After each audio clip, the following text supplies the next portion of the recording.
Okay, good morning mga kabuko. Another day, another vlog. Magtitinda po tayo ngayong umaga ng buko. So, siyempre wala na pong iba kundi buko na lang lagi. Dahil buko lang naman ang tinitinda natin mga kabuko. Kaya mag-prepare po muna tayo ng buko dahil buko lang po ang tinitinda natin. Wala na pong iba. Kaya buko lang talaga. May dumating po mga kabuko na isang bangka, pero Korean po yan mga kabuko. Hindi po pwede nating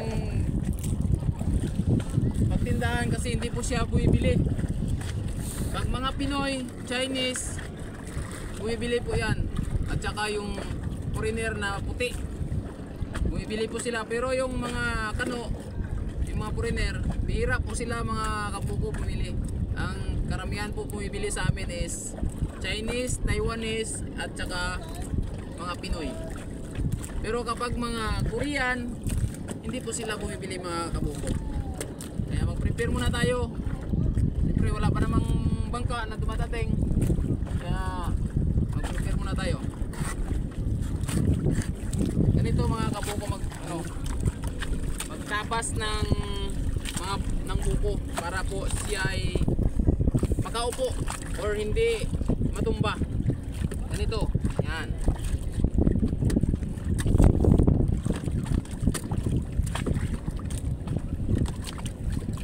Kunin mo lang yung sa unahan niya mga kabuko para hindi siya matumba.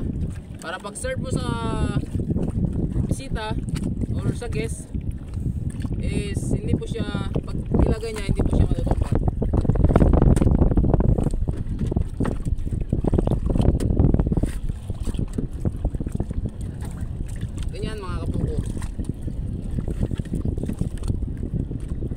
Pag nilagay ko dito, hindi rin siya matapon.